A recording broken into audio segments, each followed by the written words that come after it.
வணக்கம். வாழ்க வளமுடன். சுக்லாம்பரதரம் விஷ்ணும் சசிவர்ணம் சதுர்புஜம் பிரசன்னவதனம் தியாயேத் சர்வ விக்னோபசாந்தயே. ஓம் கம் கணபதயே நமக. ஸ்ரீ குருப்யோ நமக. ஸ்ரீமாத்ரே நமக. அம்பாளுடைய இரண்டாவது ஸ்லோகம். உத்யத் பானு சஹஸ்ராபா சதுர்பாஹு சமன்விதா ராக ஸ்வரூப பாஷாட்யா குரோதா காராங்குச உஜ்வலா. சேர்த்து படிக்கும்போது குரோதாகாராங்குஸ் உஜ்வலா அப்படின்னு படிச்சிருவோம்.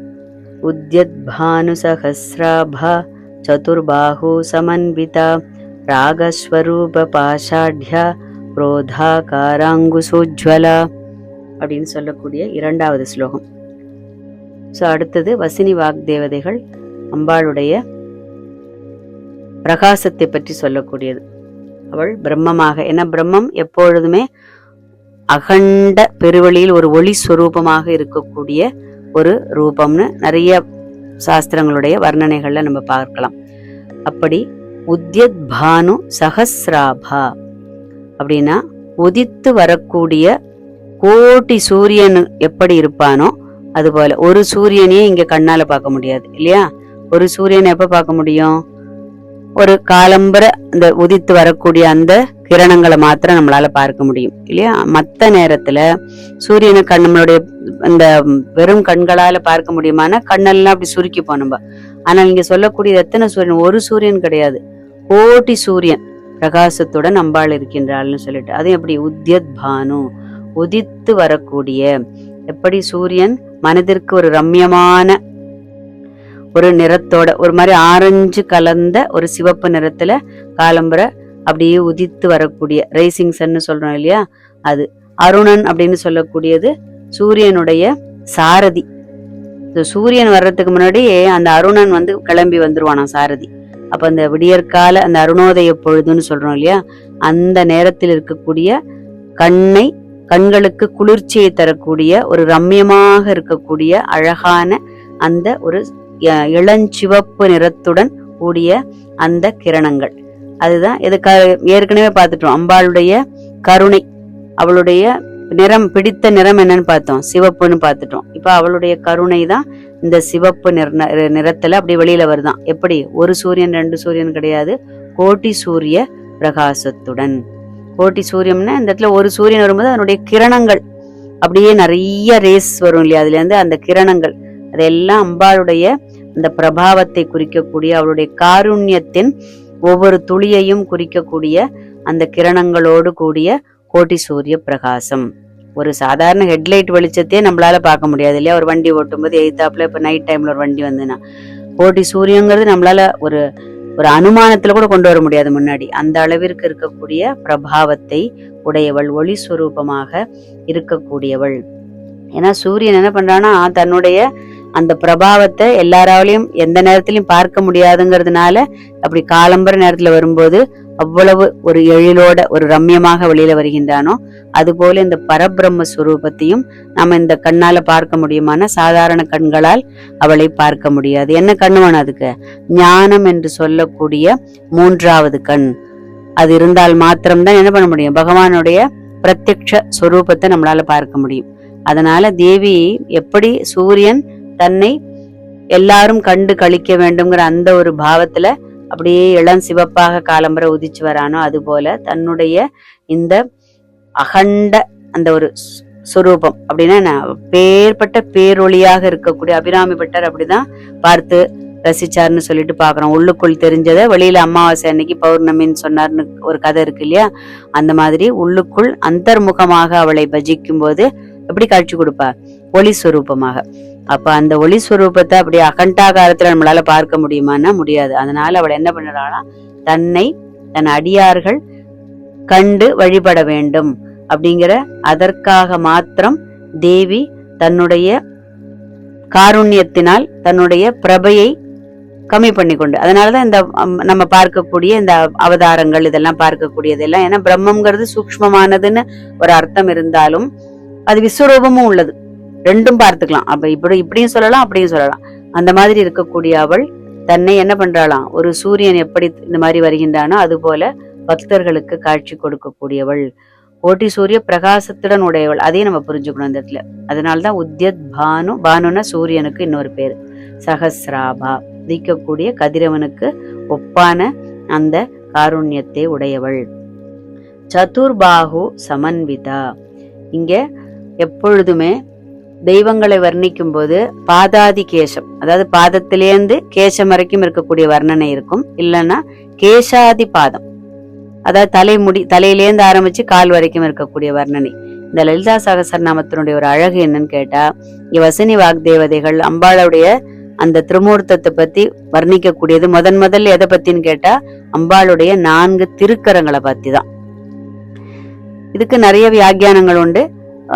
சாதாரணமா சொல்லக்கூடியது, அவள் சிருஷ்டிகர்த்தியாக மாத்ருஸ்வரூபமாக இருப்பதால் கரங்களை முதல்ல சொல்லியிருக்கு அப்படின்னு சொல்லிட்டு ஒரு வியாக்கியானம்.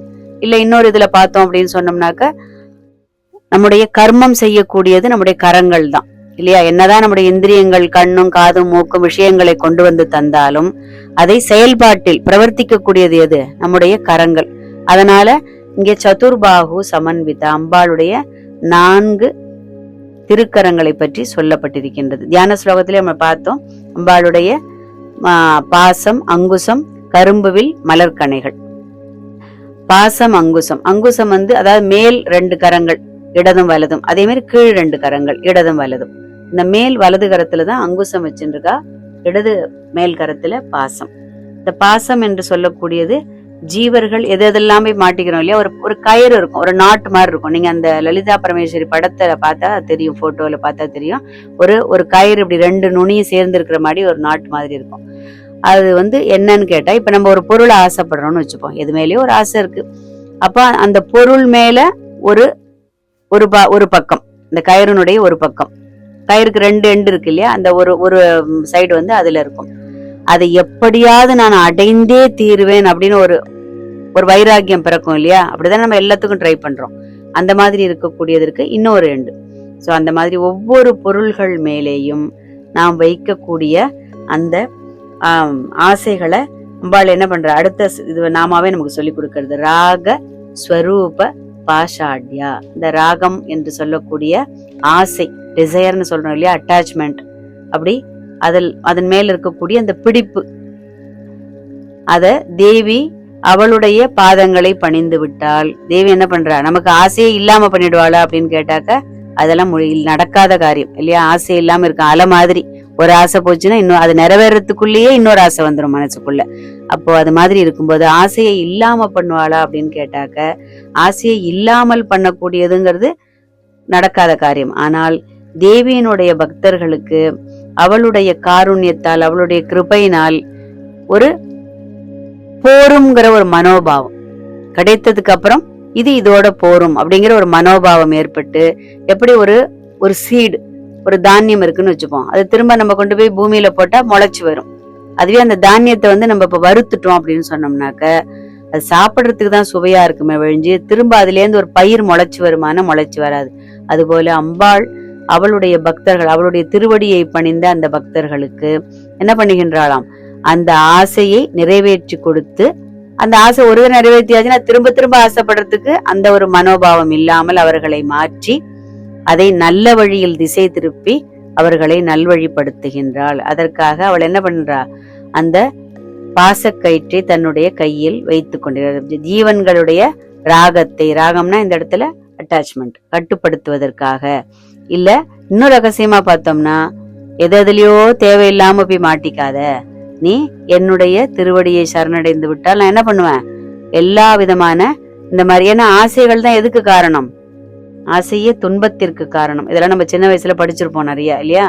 அந்த மாதிரி எந்த ஒரு ஆசையும் நிறைவேறும் போது ஹாப்பியா இருக்கும், அதுவே நிறைவேறாமல் போனால் என்னவா மாறும், அதுதான் கோபமா மாறிடும், குரோதமா மாறும். குரோதமா மாறிடும். அடுத்த நாமாவே அதுதான் நமக்கு சொல்லி கொடுக்கக்கூடியது. அப்ப நாம் படக்கூடிய ஆசைகள் நியாயமானதாக இருக்க வேண்டும். அதுல கிடைக்குமா கிடைக்காதாங்கிற அந்த சஞ்சலம் வராமல் தேவியினுடைய திருவடியில சமர்ப்பிச்சிட்டோம்னா, நல்லதாக இருந்தால் அதை நமக்கு அவள் நடத்தி தருவாள். அதோட மேலும் மேலும் வரக்கூடிய அந்த ஆசை என்னும் அந்த அலையை என்ன பண்ணுவா, கட்டுப்படுத்தி காலப்போக்கில் அதை இல்லாம பண்ணிடுவா. அவளுடைய பாசக்கயிற்றில் நாம் கட்டுப்பட்டாள் அப்படிங்கிறது ரகசியம். அடுத்தது குரோதாகாராங்குச உஜ்வலா, அங்குசம், குரோதத்தை அடக்கக்கூடிய அங்குசத்தை கையில் வைத்துக் கொண்டிருக்கின்றாள். அங்குசம்னா தெரிஞ்சிருக்கும், யானை முன்னாடி ஒரு சின்ன தொரட்டின்னு சொல்லுவோம். யானை பாகன்லாம் கையில ஒரு ஸ்டிக்கு மாதிரி ஒரு குச்சி வச்சுருப்பா இல்லையா, அதுதான் யானை. அவ்வளோ பெரிய ஒரு பிரம்மாண்டமா இருக்கக்கூடிய அந்த யானையை கட்டுப்படுத்தக்கூடியது எது? அந்த ஒரு அங்குசம் என்று சொல்லக்கூடிய தொரட்டி. அந்த தொரட்டி என்ன பண்ணும்? நம்முடைய மனம் என்கின்ற அந்த மதம் பிடித்த அந்த யானையை அது என்ன பண்ணும்? நம்முடைய ஆசைகள் நிறைவேறாவிட்டால் அதனால் வரக்கூடிய கோபம் கூடி கூடி கூடி நாளடைவில் அது குரோதமாக மாறி அது நம்மையே அழித்து விடக்கூடிய ஒரு சுபாவம். அதனால் அந்த குரோதத்தை இல்லாமல் ஆக்கக்கூடிய அங்குசத்தை கையில் வைத்துக் கொண்டிருக்கின்றாள் அப்படிங்கிறது அடுத்த நாமா. இது அம்பாளுடைய திருக்கரத்தில் இருக்கக்கூடிய ஆயுதங்கள்லாம் எல்லாம் ஏதாவது என்ன சொல்லுவோம், எல்லாம் டெஸ்ட்ராய் பண்ண, எல்லாத்தையும் அழிச்சிரும் அப்படிங்கிற மாதிரி பார்த்தோம்னாக்க, அழிக்கிறதுங்கிறது நமக்குள் இருக்கக்கூடிய வேண்டாத குணங்களை, வேண்டாத சுபாவங்களை, அது நமக்குள் இருக்கக்கூடிய அந்த தேவையில்லாத சிந்தனைகளை, ஆசைகளை அடக்கி ஆளக்கூடிய அதுதான் அவளுடைய கையில் இருக்கக்கூடிய ஒரு ஆயுதங்களும். அடுத்தது குரோதாகாராங்குச உஜ்வலா, அது எப்படி இருக்கான்? உஜ்வலமாக நல்வழிப்படுத்தி உஜ்வலமா இருக்கிறதுனா என்ன? அது ஊர்துவமுகமாக மேலும் ஜொலிக்கக்கூடியது. உஜ்வலம்னாலே ஜொலிக்கக்கூடியது. அப்படின்னா என்ன? அந்த ஆசையை இல்லாமலாக்கி நிறைவேற்றி கொடுத்து அதனால் வரக்கூடிய சந்தோஷத்தை தரக்கூடிய இச்சா சக்தியாக தேவி இந்த இடத்தில் இருக்கின்றாள். அதனால ராக ஸ்வரூப பாஷாட்ய இதெல்லாம் ஒரு நாமாவை படிக்கும் போதும் இந்த அர்த்தங்களை மனதில் வைத்து கண் முன்னாடி தேவி அப்படியே ஆவாகனம் கொஞ்சம் கொஞ்சம் கொஞ்சமா பாட்டா. அதுதான் லலிதா சகஸ்ரநாமம் சொல்லும் போது பாதியில நிறுத்தக்கூடாது. அதை ஆரம்பிச்சிட்டோம்னா ஃபுல்லா சொல்லி முடிக்கணும்.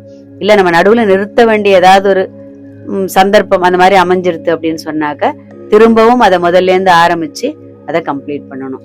ஏன்னா நாம் ஒரு நாமா சொல்லும் போதும் யார் அங்க ஆவாகனமாறா? தேவியை நாம் அங்கு அதாவது தேவி நம்ம பிரார்த்திக்கணும். முன்னாடி கண் முன்னாடி ஏதாவது ஒரு வஸ்து இருந்தாலும் அதை பார்த்து நம்ம கொஞ்சமாவது ஒரு பயபக்தியோட சொல்லுவோம் இல்லையா? இல்லாட்டா இல்ல, அப்படி சொல்லும் போதே மனசு என்ன ஆகும்? பட்டிமயத்துக்கு போயிடும். அதனால இந்த இடத்தில் நம்முடைய ஆசைகளை நிறைவேற்றக்கூடிய இச்சா சக்தியாக இருந்து தேவி நம்முடைய ராகங்களை நிறைவேற்றி கொடுக்கின்றாள்.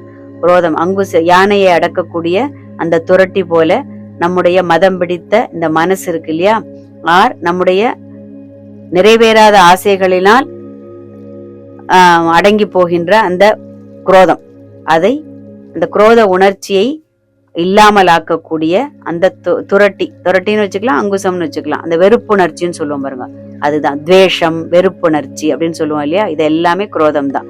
அந்த குரோதத்தை அடக்கக்கூடிய ஞான சக்தியாக இருக்கின்றாள்.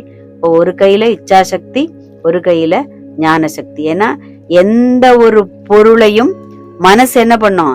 நம்முடைய பொறிகள்னா இந்திரியங்கள், அது வழியாதான் அப்படியே தேடும்.